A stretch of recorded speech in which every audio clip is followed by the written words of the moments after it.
listener production.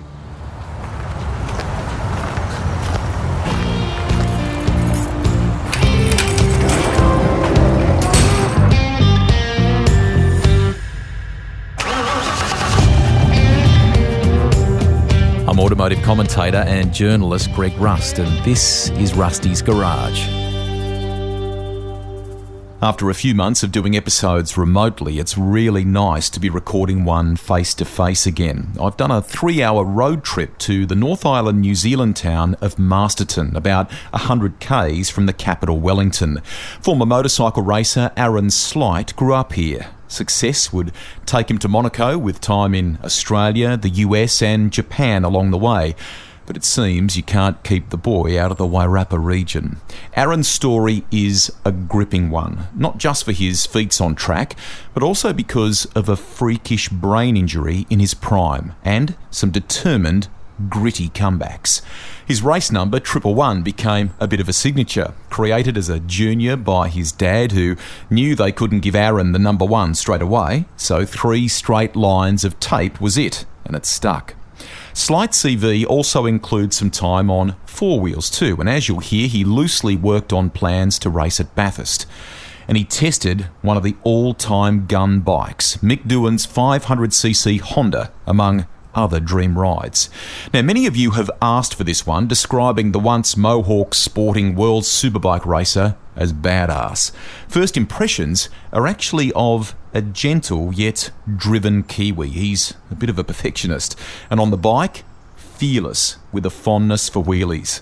The record books show Slight went close to winning the World Superbike title, real close in fact, with 2 runner-up finishes in the championship in 1996 and 98, and he finished top 3 in the series on another 4 occasions. From a staggering 239 race starts, he scored 13 wins and a further 74 podium finishes. He was a great endurance racer as well, with 2 wins in the 6-hour here, plus a remarkable 3-peat at the famed Suzuka 8-hour in the 90s. Slight was awarded a New Zealand Order of Merit for his commitment to the sport, and he's a Hall of Famer too.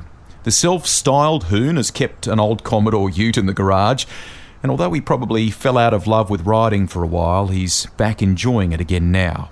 Back in the place where it all began, Masterton. Yeah. We went on a camping trip and went and watched the Boxing Day races. So that was road racing, and you know, I wasn't really interested in road racing. I thought I was interested in cars, and that was going to be my thing. Get into cars, but cars are big and expensive. And then we went further north, way up to Coromandel, and that was about these little hire bikes. And so these bikes that the little true test bikes, and you could hire them. So we made a big effort to go around, and the day we went around, they were closed. And it's like, oh god, So my dad said, well, your uncle's actually got a mini bike. If you want to ride one, why don't you go and ask him? And it took me a month to get the courage to ask him to borrow the bike.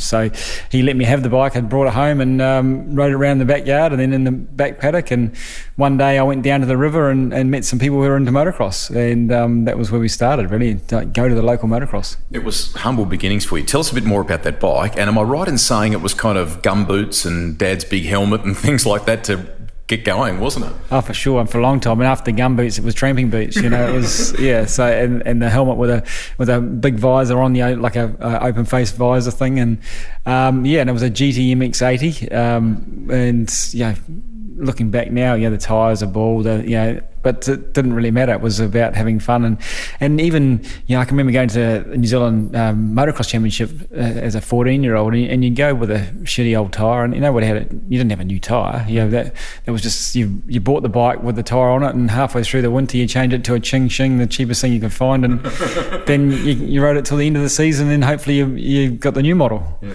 What about the benefits or the if you talk to the likes of a Casey Stoner or perhaps even a Darryl Beattie or the dirt track or motocross or whatever it might be, ends up being quite influential in their road racing career. Those formative years are so important, aren't they? They are, and it's funny, like you say, it's about the dirt. In Australia, it's about dirt track, and here it's motocross. We don't have dirt track, but I think it's just that eye-hand coordination thing that you just don't even think about. You're on the throttle or the clutch or whatever, and it's just happening. It's a sixth sense that just it starts from an early age, and even now when you go on a trail ride, like why would you dip the front wheel into a big hole? Why wouldn't you wheelie over it? It's just stuff like that you just don't even think about, and that just relates to the road. And then you get to the road and shit's got so much grip, and it's just, and then it hasn't got any grip, but you've got an instinct to control that. And I think that's where it comes from. You could probably ride round around the road and never have that sort of technique unless you're brought up then again like the Europeans are on their mini bikes. So they're losing the front all the time on the road, so they've got to and they've got their deft touch, that feel, don't they? Well, we don't have that, so you come from a different avenue. The those races, like we were talking about Wanganui and things like that. I mean, New Zealand had some gritty, very good races back then. Graham Crosby's been on our podcast before. Who were the guys that sort of inspired you back then when you were watching those? Yeah, well, I didn't really get into it as because in New Zealand back then there wasn't any magazines you could buy. There wasn't any videos to watch, and so I didn't know that Randy Mamola came to the Marlborough series or whatever. I didn't know that. All I knew that Graham Crosby did cool wheelies, and like he was on a Z1R doing wheelies all around Wanganui, and that was awesome. So he was someone I thought was pretty cool, but we didn't follow him in the Grand Prix because it was 2 months before we got any news from what happened over there. And there wasn't a magazine in New Zealand at that time, let alone social media or big internet coverage. So there was no heroes actually to follow really, and but what Graham did was amazing, and then he switched to cars as well, which I was interested in, and he's a cool guy, and but real heroes, just race after race. You want to win one race, and you want to, and whether it's motocross or whatever, it wasn't sort of aiming to be New Zealand motocross champ or a road racer. It was just like, what do we do now? Did you become obsessed with it quite early? Because you went off and studied to become a mechanic for a while and things like that, but I gather once you got that first bike, you even got to ride it to school, I think, didn't you? Yeah, well, I used to ride to school until my dad took it off me. You'd sneak out a bit too, is that correct? Yeah, and he caught me doing a wheelie in front of all my classmates and on his way home for lunch, so the bike got taken off him for a while. But but I think I was a fairly good sportsman, but I was too small for everything. So you play rugby and I wanted to be the halfback because it was the ideal position. But you were handy on the wing, I'm told, is that right? Yeah, but only because the coach's son played halfback. So you got put in these positions you didn't want to be, and then you get a little bit older, and then you're suddenly playing with the younger kids because you're too small for the same age kids. I played basketball, I was a gymnast, and all these sort of things. And they're all, I was okay at them, but my size always was a problem. But when you put your goggles on or you put your visor down, it's all go. And that was where I could hone my skills into doing something for myself. And that's just captured me from there. Yeah. You got your license pretty much as soon as you could, didn't you? You put your head down, got your license, and the local police would get to know you a little bit because they were in shock about who this short-statured kid was, and did he really have a license? Is that right? Exactly. Yeah, I'd be pulled up and I'd have my foot on the gutter so I could hold the bike up, and they were, like, you're too small to have a license. And I can remember going home one night and Dad wasn't home, my sister was home, so I rushed home pretty quickly. And I turned at the last intersection and saw the blue and red lights, so I rushed into the garage, pulled the roller door down, jumped in bed, and then there was a knock on the door, and so I set my sister up, and I went up, and then he said, "You got to come upstairs and see that." And I come up in my pajamas, and pretend, and I've been downstairs, I've lifted the garage door, your bike's still hot. So that was a local cop, and I know his name today, Roy Sanson. Wow. And actually he retired about 5 years ago, and his son got hold of me and said, "Can you just send us a little snippet of Roy's early days?" So I sent that story to them to read out on his retirement. So excellent. Yeah, no, it was a bit of fun, but it was so much fun back then, and we were dealing with motorbikes that would do 110k, so they're not really that dangerous, but you did get a bit carried away. Were you good from a hands-on, I mean, I sense you were, with the mechanical aspect of it and prepping the bikes and things like that? Yeah, and out of necessity, because my father didn't know anything about motorbikes. The local shop owner who sponsored me in the end, Ross Gregory, he lived over the road. And so I had this little GTMX, and he says, well, why don't you clean the thing? You know, and so he taught me how to clean the bike, and this is where the air filter is, and maybe you should change the gearbox oil. And so that went on, and then I started working at the bike shop, and that was the way of working on the bike yourself. And so I did all my own maintenance, and I never actually finished my apprenticeship because in New Zealand the 6 hour and the 2 hours on a Saturday and the 6 hours on a Sunday, and that was the weekend every year that the final exam was. So I would choose to go and ride the bike race and not do the exam. So, and then I had sort of 6 months to go, and that's when I started travelling to Australia back and forward. So I never did my time in the end. Wow. Yeah. Close, but you've kept all those that mechanical nous. Yeah. The Gregory family were sort of influential in that early period and setting you on the path really to the World Championship. Yeah, for sure. I got to do my apprenticeship, and I think about 16, and it was, do I buy another motocross bike or do I buy a car, and those things. So I bought a car, and the motocross ended, and Ross said to me, why don't you give road racing a go? Here's a bike, and you can use this bike and so but my first ride on the motorbike was over to Polytech in Petone. Yep. So I ride to Polytech, and I come home and have a head on with a Mori 1100. So, and not my fault. There's an intersection which sort of veers off on a V, and guy coming home from the pub. This is just down the road from where we're talking in Featherston, really, not all that far, is it? Yeah, not far from home. He veered across the road and hit him with the square between the headlights, and went over the roof and fractured some bones in my feet. And that was my first experience of road racing with road bikes. Yeah, you were knocked out too, is that right? Yeah. And they put me in the same bloody ambulance as the old fella, and drove me all the way to Marsden. And then they let him out about 3 hours later, and I'm sitting there with two broken feet. Yeah, I think when you came around, there was some discussion about whose fault it was, but I think it was pretty clear it wasn't his. It wasn't yours, right? Yeah. No, actually, there's a little. I woke up and there's this little kid hanging over top of me, and I was laying in the gutter. I just said to him, "Whose fault was it?" It wasn't my bike, and it was now wrecked. Yeah, and before that, there was another mechanic that started at Gregor's as well, and he was a couple of years older than me, and his name was Peter, and Peter was actually killed in a flat tracking race, and he started road racing. So we were sort of going down this avenue together, and then Peter was killed about 18 months into it. Yeah. How much did that affect you? A little bit, because the bikes we rode at the flat track were the Gregory Yamaha bikes as well, and we had this XT 550 and a YZ 250. So we had a motocross bike and a big trail bike. So we used to swap every weekend. So I'd have the motocross bike because it was faster. He'd have the other bike, and this weekend I had the faster bike, so I was out in front and he was back behind and got cleaned up. Wow. Yeah. So just an unfortunate accident. He fell over in a corner, and I think someone's come around with a foot peg to the back of the head. Yeah. The transition, I wanted to step back a fraction if I can, because obviously there's success on the dirt, and you've talked about the pair of you wanting to head down that road racing path, but was it at this point in time just fun, or were you thinking about, no, this is me, I'm gonna make a career out of this? No, just fun, just one weekend to the next. And like I say, I didn't have those heroes, I didn't have those books to read, didn't know there was a world championship, didn't really know it was out there. It was just fun. Riding motorbikes was, where do you get the fuel to put in it for that night? And we just didn't have anything. We didn't.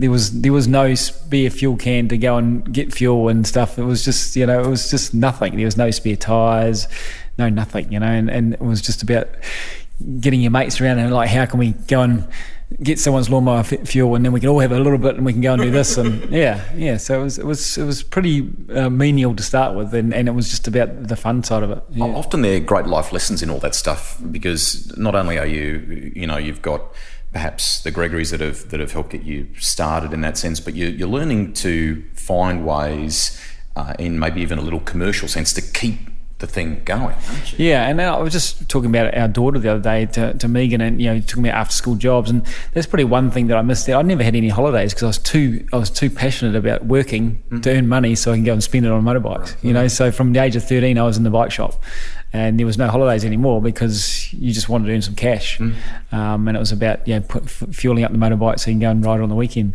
Life would, in a competitive way, you learn to get very fit and very focused and things like that in the latter years of your career. In this early phase that we're chatting about now, was it about the love and passion of the bike, or was it about the want to win? What was it that drove you back then? I think the bike was just the avenue to be able to win something. Yeah. So I loved riding the motorbike, and I could ride around all weekend. But the better thing was to go to an event and to have a result. You can ride around at the river track all weekend, that was great, but go somewhere and have a result was awesome. And that gives you, like you say, those life lessons. That gives you, do you go and clean the air cleaner? Do you check the spark plug gap? Do you make it better? And then do you get all your equipment right? And then next thing, you're worrying about all that sort of stuff as well, because that's going to come through in the result. If you don't bother with that, the result's going to be poor. Were there, when you started down the road racing path, were there injuries, were there crashes, and what are some of those early memories like?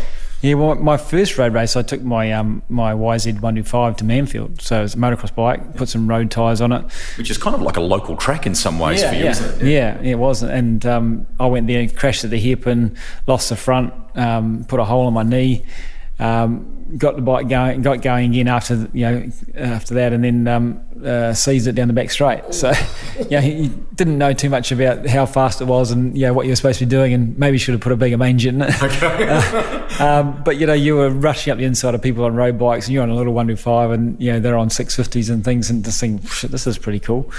And that was the sort of the start of it, really. And just how much grip there was, and how much road there was. You could use all of it, and it wasn't until a little bit later that you realise there's only actually one line. Yes. There it just seemed so big and cool. Yeah. Your mates would often come, I think, to local meets like that, and you over those years you'd have quite a bit of fun around it. New Zealand's got some terrific tracks in an historical sense, from Pukekohe, Manfield you mentioned, Teretonga. Was there a favourite for you back then? Oh, of course it'd be Manfield. Like, it's so close. It's only an hour and 20 minutes away. And I think it's a really good motocrossers track because it's got 3 hard braking areas. Yep. So it's just, you couldn't believe how much grip you had and how soon the road races broke compared to a motocrosser. You'd be like in there and you'd pass everybody under brakes. And that would just hone that skill, I think, and just, the hard braking thing. So, always loved Manfield. And then Pukekohe was sort of, for me, it was only sort of once or twice a year.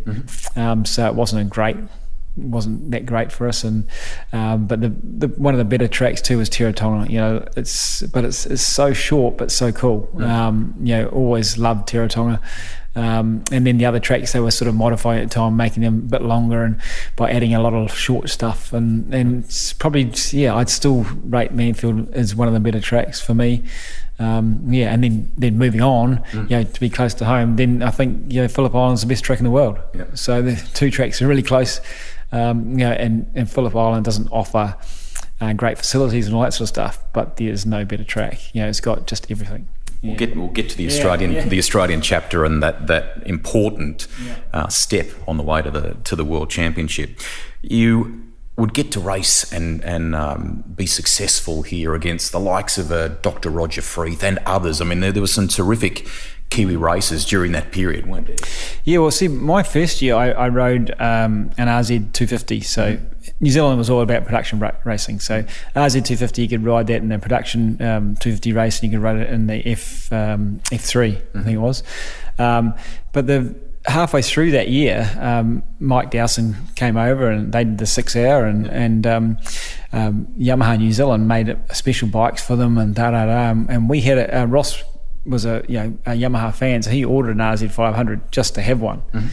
And they took it as a spare bike for Manfield for Mike and Dowson, and I'm not sure who he partnered with there actually. I can always remember just Dowson. I think Richard Scott was riding the other bike. Was it Rod Hayes? Rod Harris, maybe. Could be. They've been with the bike crash, didn't it? Is that right? What happened? Well, yeah, that was the thing. They made this special motorbike, and ours had never even been started. So Wynn gave ours a run and said, "I'll take this. I'll race for this bike." It was a production bike. Nothing been changed. And then they'd hot rodded this other thing, and they chose to ride our Proddy bike. Yeah.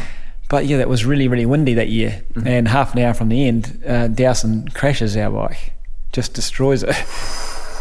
So Ross says to me, "Well, you might as well have that as well." So the bike I had the head-on crash was a 350. Yep. So that year I bought a brand new 250, got another second-hand bike and made a 350 out of the engine, and then we had the 500. So in one day's racing, I could do the 250 production championship, the junior production championship on the 350, yeah. And I could do the senior championship on the 500, and I could do F1 on the 500, and I could do F2 on the 350, and I could do F3. So the only race I wasn't doing was the 125s and the sidecar. So I was just riding, 3 races for each championship a day. So I was doing like 18 races a day. And I love it because we don't have that now, do we? I mean, I'd come in and the other bike, Ross had the other bike started, and I'd swing my leg and jump on it like a Marquez pit stop and just go out and do the next race. And no tyres really, not new tyres. You couldn't afford to have new tyres and stuff. It was just riding. And that's where I had 10 years experience in about 2. Yeah, no, it was awesome. Among the different classes you just rattled off there, the 250 Proddy thing in particular was very important to you in a title sense. How did the door first open to go to Australia? I mean, obviously, Michael Dowson had been here, and Aussies often came across the ditch. Greg Hansford, I think, would come as well, wouldn't he? So how did that opportunity first come about? Well, we did that for a few, probably just 2 years. Like, my career in New Zealand feels really long, but you add it up, it's probably only about 4 years. And so I think I did 2 years. I rode the 6 hour for 2 years, and then we got the FZ 750. So I can remember I was reading a motorcycle news, Aussie motorcycle news, and Rob Doran's name was in there. He was an up-and-comer from Adelaide. Yep. So I just picked the phone up and rang this guy. Cold call. Yeah, and he was from, I knew I had to ring Wellbank Yamaha in Sydney and get a number. I said, "Do you want to come over and partner me for the 6 hour?" And of course, he was a privateer and said, "Yeah, I'd love to." So he came over, we won the 6 hour. And he said, "Why don't you come back to Australia? We've got a flat in Sydney and I'm trying to get into racing." And so I hummed and hard, and then I got bought a ticket, sold my RZ 250 because that was the one I owned. I didn't own the other bikes, and got on a plane and went to Australia. And I arrived with no plan, no nothing, and my plan was to go and knock on some bike shop doors and hopefully someone would give me something. It sort of didn't happen. So I went into Wellbank Yamaha and I just bought a RZ250, and the only toolbox I had was what it came with. And so got this bike. I can remember I rode it to Amaru Park one day to watch a session. And of course I was on the bones of my arse, so I didn't register the motorbike. So I'd borrowed a number plate off something else. And on the way home from Amaru Park, I'd pass on double yellow lines. So I got thrown in jail. Did you? And I had to ring up Rob and said, "Can you come pick me up?" What police station were you in? Can you remember? I don't even know what it was. It was out that Amaru side. You're like Castle Hill or something. Yeah. And so unregistered bike or stolen bike, because the bike was off a the plate was off a KR 250 or something like that, uninsured. So it was only about running in the motorbike at that stage. So that started it all. And I can remember them pulling me up and saying, "Just put the bike on the side of the road." I said, "I'm not leaving the bike on the side of the road. I will get pinched." Yeah. So I managed to talk them into let me leave it up this lady's driveway and come back and get it later. So that was my first ride on this bike. But yeah, we were just trying to plan trips, and I only really ended up doing about 4 races, and I was there for 6 months and did the typical Kiwi thing, go over there and just jobs here and there, but I didn't want to take a full-time job because I wanted to be a full-time racer. So I thought I need to train, I need to do all this stuff, and I actually ended up sitting around a lot. Did you? Yeah, and then I started working for the motorbike shop where I bought it from, and that gave me a little bit of cash, but I didn't want to get tied there. And I was always coming home at the end of the year, but time was going on, and there was not much happening in the winter, and so Rob door, and I don't know why he wasn't racing at Winton. So I asked if I could borrow his postie van. So he had one of those transit postie vans with sliding doors. So I borrowed that off him, and another friend was over from New Zealand, and he was riding in a Formula 2 on a Rotax 250. So we borrowed the van, went to Winton, and that was my first race meeting, and I out of about 4, and I can't remember what happened at that race, but the end of the year, I went with Rob, and he took his 750 and went to Surfers Paradise, and I finished second in the races up there in Surfers Paradise, and to a guy called Mick Doohan. Amazing. And I was riding my bike on the tyres that it came with, and for the second race I bought a new rear tyre, which was a silver dot Pirelli, which was the go in those days, and from Matich's bought this tyre, and that was it. And I finished second to Mick in those races there, and then I sold the bike and came home and thought, what do I do now? It was okay, but no one helped me, or I didn't really work out.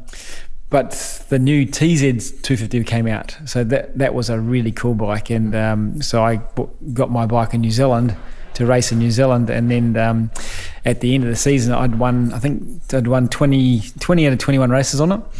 Yeah, and so then I decided, well, instead of buying a bike, I'll just send this bike to Australia, and I'll go and do whatever meetings I can. And I had a friend who lived in Albury, and he had a trailer and an HQ, and so I'd fly into somewhere and he'd meet me there, and it started like that. And I only did about 2 or 3 races, probably 2 races, and Yamaha came along to me and said, you can't go into to win the prize for the Yamaha Cup, don't you? Because I was leading the championship. Because you were a Kiwi. It was designed, that the Yamaha Cup was designed for Aussies, I think, wasn't it? Yeah. And it says, because you're looking like you could be somewhere near the front of the end, because you won a trip to Spain. And that was how that sort of started. And then Bob Brown came over and said, why don't you ride a bigger bike and ride my Ducati?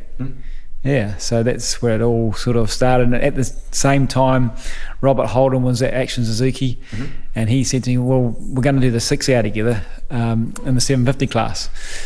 So that was happening, and I was sort of, do I ride for Bob Brown, or do I try and go the Action Suzuki way? And Bob wasn't riding on Saturdays at that stage because of his religion and all those sort of things. And it was good times. I mean, people were offering me things, which was amazing. And I did the Swan Series that year and did pretty well on the Ducati. I should have known then, shouldn't I? Stay with those Ducatis. Yeah. On his little 750 Panda, and amongst all these other things. Yeah. So Bob's ride was great for me, and then I rode with Robert, and we won the 750 class, and that's where we talked about on the TV. Yeah. Just before we started the podcast, I was reflecting with Aaron. Firstly, come back one step. I mean, Surfers Paradise track now gone, Amaru Park now gone. Great old Aussie racetracks. Oran Park's another one. Great places for bikes and for car racing. But they did something quite innovative in the Oran Park at the 6-hour, I think, wasn't it? And Will Hagan, who's been very good to me over time, great commentator, he was able to cross to you. You were mic'd up while you were riding around in the race for chats. I mean, Channel 7 at the time were doing some amazing onboard things in car racing land, but this was another level. To do it to a bike racer in competition, mate. What was that like? Yeah, well, like I say, it'd never been done before, and he was sort of put this microphone and put the thing in, and no one was doing any volume checks or to see if it would just work. Let's just go to it during the race. And I think I was in my first stint. Robert had come in and going in Oran Park over the flip flop thing before you come into the last corner. I hear, which needs massive concentration because it's all blind, and then I hear, "How's it going?" And it's like, "Yeah, good. Can you turn it down?" That was a first. I don't think it's been done much before at all. Yeah, but no, that was pretty cool. And I don't know how Action Suzuki got to put it on our bike or whatever. But I can remember, even after that, experimenting with cameras on bikes and how big they were and all that sort of stuff. And we sort of used to try and shun it away because it was a bit of a headache. And but it was really cool to do. And I remember that was my first conversation I had with Robert with Robbie Phillips. Yeah. Was on the helmet cam, and we've been great mates ever since. I wanted to bring him up because he's a great character of motorsport in this part of the world, and someone we want to get on the podcast. Actually, we've tic-tacked a little bit over Facebook about the chances of that happening. The friendship's been a long and enduring one for you guys. He's a crazy cat sometimes, isn't he? Oh, for sure. And early days, it was just so much fun. It was just so much fun and then I got to learn after that just do everything the opposite that Rob does, and you're halfway right, because it was really good times. But Rob and Carol have been they were great to us over there and looking after us, and we lived in Albury for a while, and Rob. I could when we first were teammates, I don't know if we were moving here this far, but we were first teammates, I could feel there was a bit of tension that he is with teammates, but he just couldn't help it. He couldn't help but be a nice guy. He you could see that he just wanted to beat you and but then we were so friendly and so good together that it was all about a team thing. It was a real team thing, and in those days didn't seem to be beat your teammate first. It seemed to be a team, and Rob and I got on really well, and we helped each other out, a lot.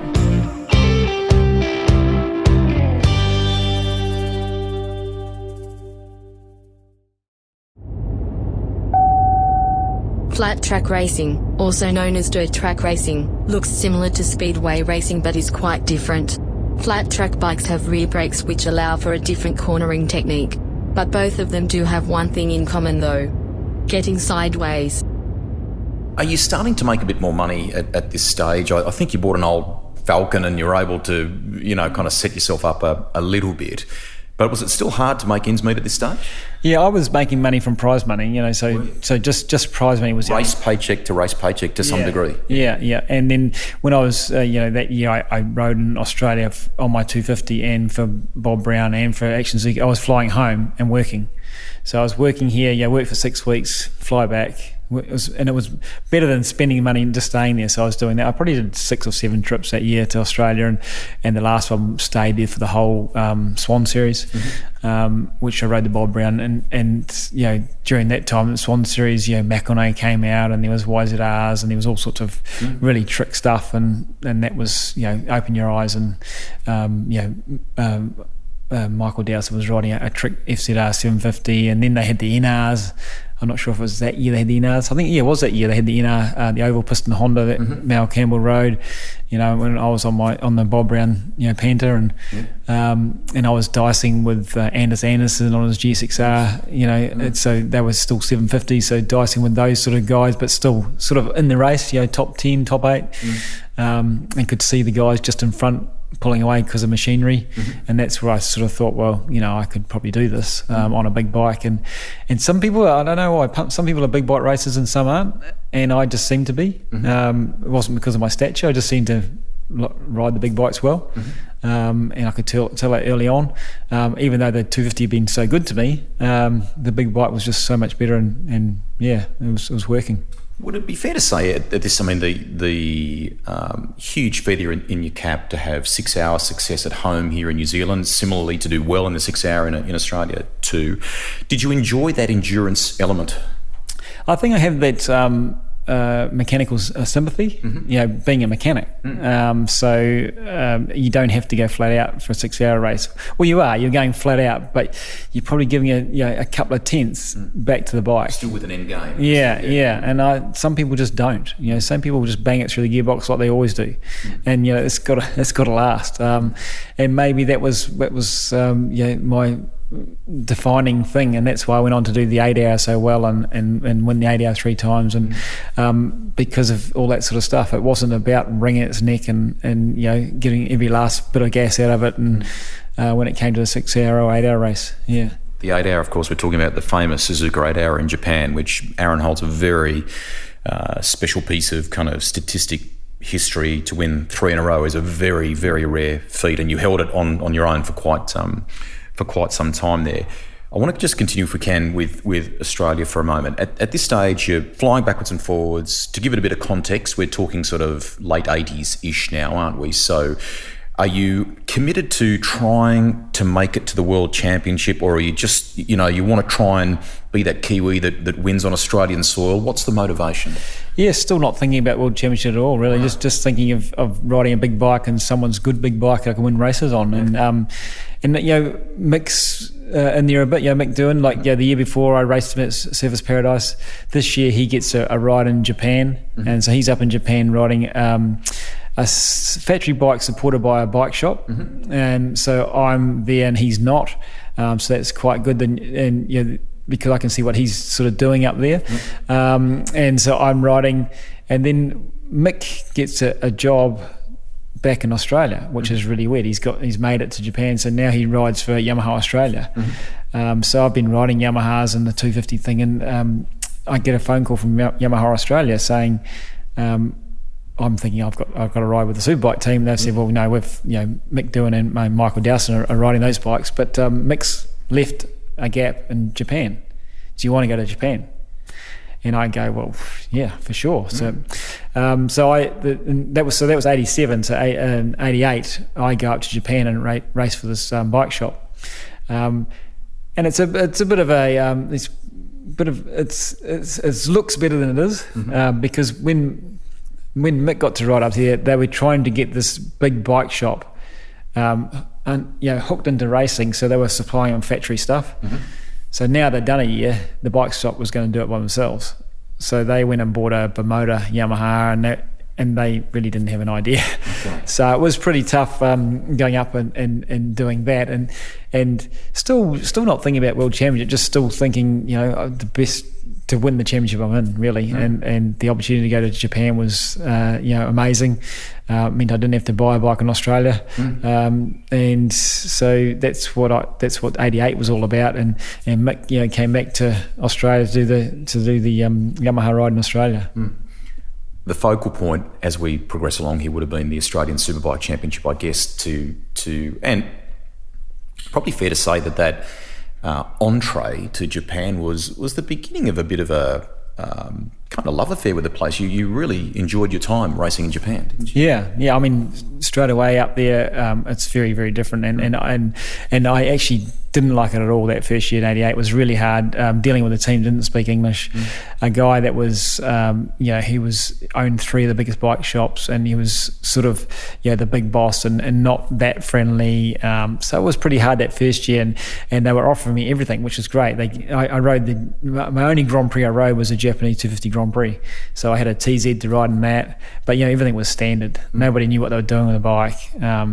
They wouldn't let me fiddle with it, and then I had a Bermuda, which is a Yamaha engine, Italian machine, where they had just stuck with the OW01 would have been a whole lot better, and that was in fuel injected. And then we had trouble in the 80 hour because they had a fiberglass tank, and had fiberglass in the fuel, and it was just a whole lot of drama. And so it taught me a whole lot of things, but it wasn't really giving me the results I wanted. And then finally, at the last round that year, the bike went well at the World Superbike Championship, and so that was at Sugo. And I think I had a 6th and a 7th or something, but I beat Rob Phillis. So that's where my opportunity opened to go back to Australia to be Rob's teammate, because I mean, in Australia, me not being an Australian, but racing the Australian Championship was so lucky. They had such good machinery there. They had factory Hondas, they had factory Kawasaki's, they had factory Yamahas.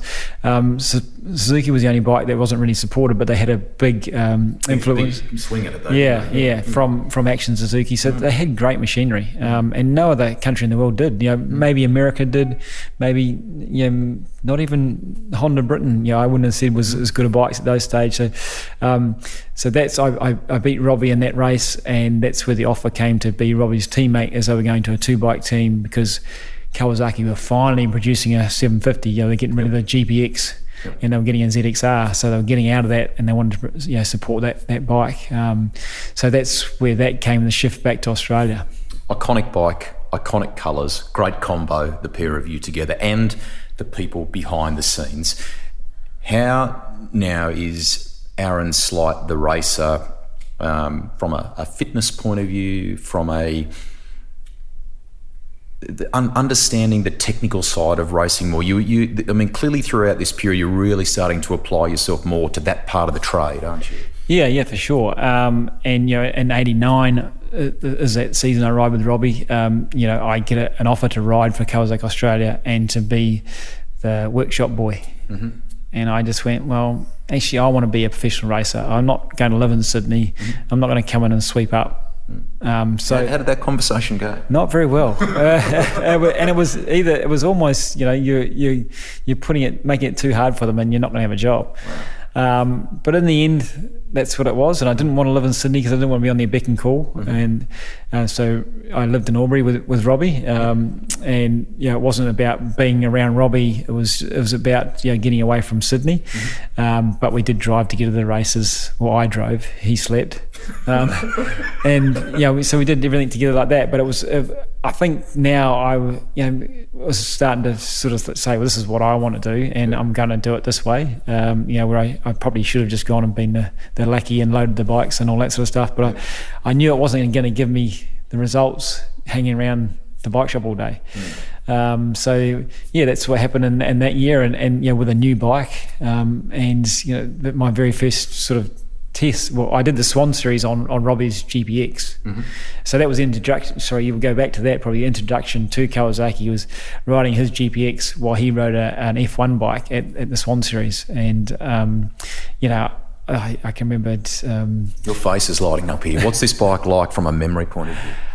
The bike's actually not that great because it's and to look at it's not a very sexy bike, and the forks are modified to fit it and try and get the ride height right, but it still works and it's still quite fast. It's still the best result thing I've had, and reliable. But Robbie's on an F1 bike, but I get to ride the F1 bike a little bit as well. And right after that series, we have the new ZXR. And I'm testing with KHI, Kawasaki Heavy Industries. We're at a factory test at Oran Park, with brand new bikes. Surreal. Yeah. But going to the Swan Series, I remember going, well, shit, what leathers I'm going to wear? And I'm still, a privateer. And Robbie says, I've got a spare set of Kushitanis. You can have those. And Kushitani is my dream leather suit. Yeah. There's nothing better. And after seeing Wayne Gardner's ZM, Triple M suit in the old days, Kushitani suits are just the best suit. But I'm thinking that he's got 6 or 7 of these pairs, and and I'm throwing it down the road, left, right, and centre, and he's going, my suit, you're my suit. But I'm just thinking that's just a factory ride. He's got plenty of them, but it wasn't quite that way. It was still Kawasaki Australia. And I can remember picking Robbie off the tyre barrier at turn 1 at Lakeside. And he's gone in there and he's going, oh, my fingers, and he's all broken fingers, and he couldn't get this. And he's not good with pain. Okay. so he's sitting there because I'd already crashed there, and I'm sitting on the tyre wall, crashed. Then Robbie ends up at my feet, and I'm going, oh god. And the other thing, I was dumb prick. You win 6 races, you get 50 grand. He's on an F1 bike. He'd already won 3 races. It was a walk in the park. so the 50 grand's gone, and but that was where we first got together, was the Swan Series really, and then on to the factory test at Oran Park, and then you were a factory rider. Awesome. Just one, you've triggered a little thought in my mind here about just the whole industry that goes on in the paddock when you get to kind of world championship level, and even at this level. When you're injured like that, some of those guys at Kushitani and things, that they do some incredible fast modification to cope with hand injuries and all sorts. They're amazing, aren't they? Yeah, but it comes much later. These still the early days. The rider is still not treated like they're treated today. Okay. In the 90s, it's not, you're not the hero, you're not the superhero. Everyone's trying to bring you back down to ground, and so you're struggling to find gloves that fit and things like that. And Japan is a long way away to get a set of gloves, and Australia is a big market, but it wasn't back then. They weren't selling lots and lots of stuff. They weren't giving away free helmets, and But I had a great association with Kushitani and Arrow helmets. And those things were sort of set up through Robbie. Robbie had these relationships, and so, which was great for me to get on the back of them. And otherwise, how you would have been dealing with a local dealer, and so I was pretty lucky for that. But like you say, the rider thing is comes, I think, even to the late 90s where you start looking after a rider. You know, and I don't know why they didn't realise that you would get more out of a rider if you actually looked after them. Everybody was trying to keep them in their place and not trying to spoil them, so they were big-headed, because that's that whole Kiwi and Australian thing, you know, keep them grounded. And it wasn't probably until the mid-90s that it started to turn around. The boys did like to have some fun after the races, and you were a bit of a getaway car driver, weren't you? Well, I mean, I've raced cars a lot, but this is where I learnt to drive cars. Render cars were just the best, and there's just so many different stories about render cars. But the one you're probably referring to is we were in Tasmania actually, and one of my mechanics, when he takes his teeth out, you know shit's going to go down. So he said, "Hold these and get the car." So I'm down the car park, the front doors, and these two people come out of the front of the casino swinging, and they've got bouncers hanging off them, and then we're off.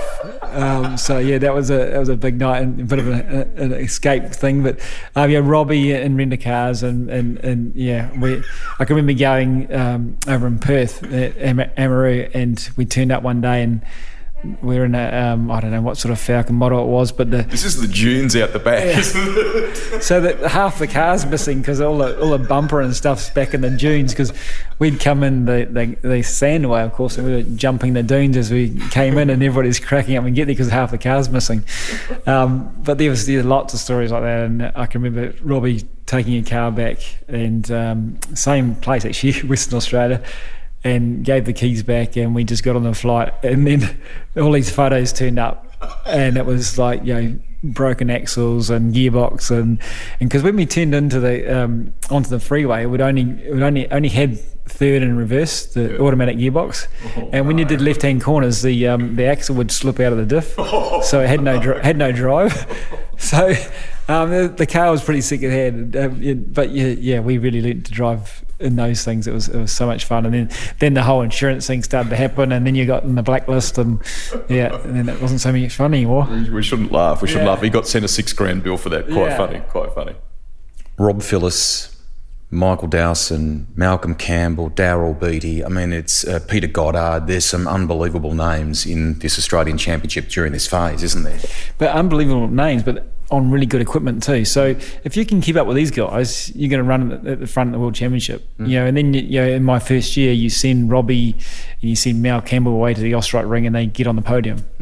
So it gives you some hope. You know, so that's when I'm starting to think about the World Championship and these guys can run at the front, so can I. And you know, on those weekends they're away, and you come back and you run with them. I can remember looking at one on YouTube just the other day at one race at Phillip Island, and I run with them for 5 laps, only 5 laps, but it gives you hope. You know, they start to get away, and they, you know, by the end of the race they got 5-10 seconds on you, but it gives you hope. Just through equipment, budget, tyres, etc. Yeah, and just learning the craft, and it's a bit, you know, everybody can be fast for a lap, but you make it last for 15-20 laps around Phillip Island. It's a different thing.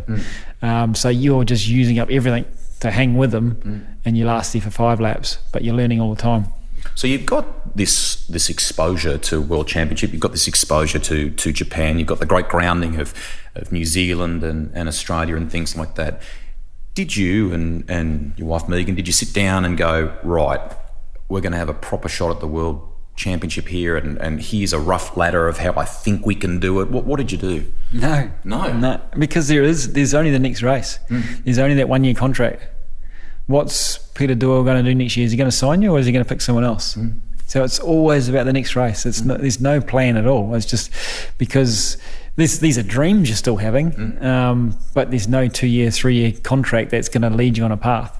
And like I say, at this stage, still the rider's just part of the, you know, they're not going to carve out a career for me to get their bike on the podium, because they can do that with 10 people. So it's still just about weekend after weekend and getting that contract.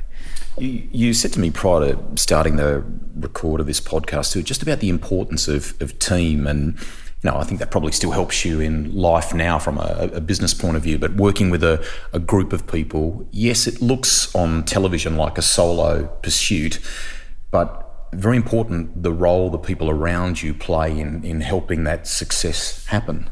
Yeah, for sure, and that probably came later. When we got to Europe as well, as you have individuals from all parts of the world as well. Mm. So you got different cultures and all that sort of stuff. And I use this analogy a lot with the Mitre 10. Our general manager there, over COVID, I was saying, you can see one part go wrong in our process, and the whole thing breaks down. Mm. And I said to him, it's just like me when I was racing. You get an engine guy who's probably paid more than the chassis guy, mm-hmm. and then you get a guy that polishes the frame and does the wheels and gets the wheels changed. So just basically three people if you boil it down like that. The guy gets paid all the money. If he's got 2 less horsepower than the other engine he built, it's not really going to make much difference in the race. The chassis guy, he needs to do his stuff, and we need it all good, but we've figured out a solution together. But if the guy who puts the tyre and doesn't balance the wheel right, you get in a race and you're a second lap slower race because the wheel's out of balance. And if you don't give him the time of day, what's going to happen? So it's not always about the most. It's not always about the guy giving you the horsepower or the guy at the top. The guy at the bottom is sometimes just as important. And he's probably not getting paid as much as the others. So if you don't include him in the whole thing, the whole thing's going to fall over. It's a game where injury can happen. I'll look at your hands while we're talking here, mate, and I think about stuff like that. Yeah, tell us. I mean, firstly, you've just raised your right arm there, and there's a really decent scar there down. Tell us about that. Yeah, so this is 1990 now. So I've done 89 with the factory Kawasaki team, and now Robbie's gone to the World Championship and doing the Australian Championship, so he's doing double duty. And I'm doing a lot in Japan, so they want me to ride an F3 bike, an F1 bike, a super bike. Awesome. And this is great. I'm loving it, lapping it up. But I get to Japan, and it's we're testing for a 200k race before the 8 hours, so it's like a 2-hour race, and it gets you ready for the 8 hours. So we're testing this bike, and it's an F1 bike. It's all going good, and it's always the last thing of the day. They slip a new tyre in and say, go and try this. And it was go and try this, and I don't know if it was an accident or I was supposed to be trying this, but it was a new tyre. But it worked out in the end that I'd used a 3.25 inch rim instead of a 3.5 inch rim. So as I came out, so it might have been something we talked about, trying to make it turn or something, or it might have just a tyre. I don't know if it was a mistake but I came out the last corner and I wheelied the bike. Just to set the scene here, we're Suzuka, is that correct? Suzuka, yeah. So you come into the chicane, tyres are all hot by now, and I come out of the chicane, I wheelie the bike a little bit. As I put the front tyre down, it doesn't give any traction. So second gear, not too fast, maybe 120k. But as it folds, I go under with the bike, and typical motocross style, I try to hang on to it, but then I become trapped between the broken handlebar and the chassis. And so the bike slides along on my hand, and then I get up, and I'm missing the back of my hand, of course. So I never ever lay down. I'm never in the back of an ambulance. I always walk it off. So I'm walking down pit lane, and my mechanics haven't seen me come around. And I've got a green and white suit, but now it's green and red, and they didn't even notice who I was. I'm coming down with my hand, pulled my glove off. My back of my hand's missing. So that was the start of it all. But for me it was, bad hand injury, it'll scab over and I'll get on with it. Didn't know that I had all my tendons are missing in my back of my hand. I would never be able to operate my fingers again. So it was a career-ending, crash. And I went to Japan, into a Japanese hospital for 3 days, and I'm sitting there going, well, what's going on? And the hospitals weren't that great in those days, and I didn't actually realise, like I say, that the amount of damage. So we were supposed to fly back to Australia. So my mechanic at the time, Mark Wilfred, got me on the plane, because my plane was going to go through to Auckland, and I was going to come home here and go and see a doctor. Who that would be, I don't know. Like, that's what I say about riders now till then. We were still in the medical system as an individual, not a superstar motorcyclist. Just go and find a doctor. How do you find a doctor? Good luck with that kind of thing. Yeah. Okay. So I arrived back here, and I was very, very lucky that a guy that operated was a burns and hand specialist, and he was into car racing. But at the time, I thought, yeah, it was just going to scab over and be good. But I've got 3 tendons missing, so I can't operate those 3 fingers, and I've got that part of the finger missing. I only got the tip left. So we're talking about your right hand here. You've pointed to your pinky for a start, which is kind of permanently curled almost, isn't it? And then the finger directly next to it is almost recessed, mate, or set down, isn't it? Yeah. But this is your throttle and your brake. You don't use a rear brake on a 4-stroke, so you don't need your foot, but you need this hand. This does everything. And this is, why my pinky's like that is because my operation, second operation, I went on to free up the tendons. I actually took a handlebar in there and said, make it fit around that. So they do make it a bit bent so you don't catch it on things, but it does fit around a handlebar really well. Amazing. Yeah, and so I've got, there's a tendon here. Yeah. So this tendon, which is that one there, is split in half and it operates that finger as well. Your middle finger? Yeah, so those 2 fingers go together. They can go down sort of separately because they've got a different tendon underneath, but upwards is the same, and same with those 2.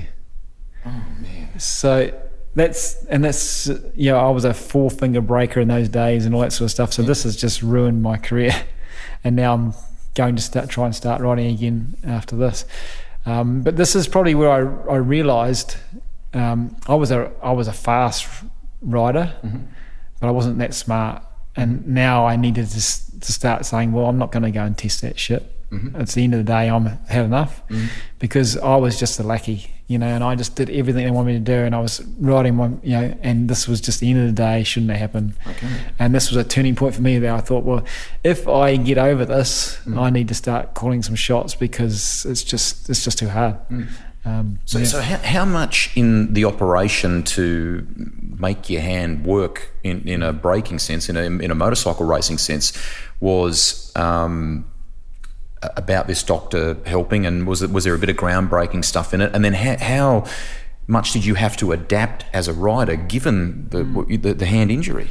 And very, very lucky. Like I say, I'm still not treated as a superstar anymore. I was so lucky. This is the first year I'd signed a 2-year contract. If I hadn't, it would have been career over. So I was coming back, whether you like it or not, and I was ringing, Peter in Australia, and I'm going to be there, I'm going to be ready, and so I went and rode I think it was the RI 500. They used to have at Eastern Creek. It wasn't a race they used to have at Bathurst, but now it's Eastern Creek, and they had a shootout, and a $10,000 shootout if you win 3 races or something. And the formula was ideal because it was only about 5 laps each. So my hand at the time, going back to did the operation, and I was doing physio 4 times a week in Wellington. So I was driving over the hill and back 4 times a week, and I was getting nitrous while she was trying to break the scar tissue off those tendons, because see that there is called an ulnar flap. So that's cut off here and slapped on there like a piece of steak. He's just pointed to the underside of his arm/wrist and then flipped it over to where it was placed, basically. Yeah, so that's sort of there's sort of your finger there. Unbelievable. You can see the scar still. They put it there, but when they put it on there, it just sticks to the tendons. So there's no tendon tunnels, for carpal tunnel, that injury you talk about, carpal. There is no tunnels, so it's just stuck. So I've got a barbell, and she's just doing it with nitrous, trying to break the scar tissue. Whoa. And so that went on for 3 months, and I, in the end, talked the doctor into giving me another operation. So where he just slithers the top off and releases all the scar tissue, and when you wake up, you just start moving it, and doesn't matter what the pain is, because now the tendons are fine. The tendons can't break. You just got to make some tunnels. Okay. So I had a drip hanging out of here, and from when I woke up at the operation, he was saying, do this. So clench your fist the whole time. And before that, the operation before that, I had this special little, looked like a guitar with these return springs and stuff. That was to try and stop the scar tissue forming, because these tendons are sort of blanket stitched together. So as soon as you move them, you break them. So this was to stop that. But what happens is it just glues up and you can't work it. So I was very, very lucky to get the second operation. But in New Zealand, once again, I was a professional racer. It wasn't, you couldn't just go in and pay for it. You had to do it through the public system. So I waited, and luckily enough, this guy was into cars and he knew what was happening with me. So he did the operation on the medical system, and that's what I came out with. And this hand is really, really strong from all the physio I did in the end. But when I rode at that RI 500 race, I probably only had about that much. I couldn't even grab the handlebar. I could go from here onto the brake. So the description you're giving here is going from open palm to sort of closed fist. You may have had, 20% movement getting toward that closed fist? And probably if the handlebar was 3 times the size that it normally is, would be comfortable to wrap around, but I couldn't wrap around a normal size handlebar. So I was going from gripping it with my thumb, almost a handlebar, to getting on the brakes, and if the thing got into a tank slipper, I was probably history, really, because I couldn't grip it. And that was a race I did there, and I came back from that race and then got the other operation. But I had an okay, results after a big comeback with this manky hand that gave me the next year. So 1991, I had the 2-year contract with, and then Kawasaki brought out a new bike again, and this bike was ahead of the field. Yeah. 2 questions to finish the injury, this first injury on, if we can. A, tough bastard. What was that pain like?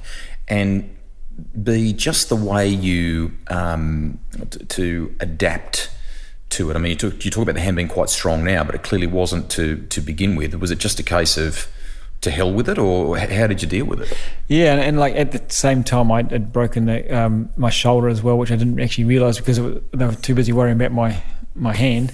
But the pain was, I remember when they operated, they used to give me an arm block. And the arm so block, you're awake, but you got an arm block? Oh no, this is afterwards. For the pain is so intense. It's like it's like you're operated. They just block the arm, and the arm block lasts for 8 hours. But like everything, it wears off, doesn't it? So the next time it only lasts for 7 hours. Next time it lasts for 6 hours. But the nurses in those days were waiting for the 8 hours, weren't they? Yeah. And you're in pain for 2 or 3 hours. It was immense, the pain, and that was a horrible time.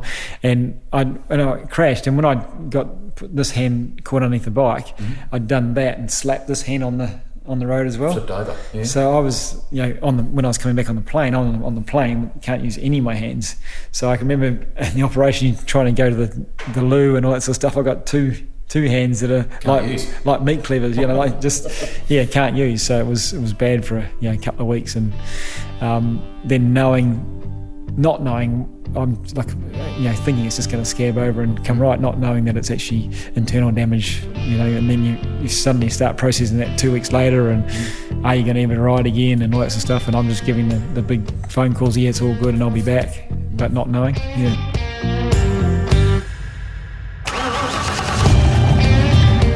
Man, motorcycle races are next level when it comes to pain tolerance, aren't they? Most of us would probably just give up. That's the end of part 1 of my podcast with world superbike hero Aaron Slide. Make sure you dive back into the library and hit the start button on part 2. He opens up on loose plans to race with a famous Holden team at Bathurst and the lead-up test that he did for them, plus an intense search for answers after fatigue set in during 1999 at the peak of his powers. A search that would uncover something far more serious, and in typical Slight fashion, why he refused to let it beat him.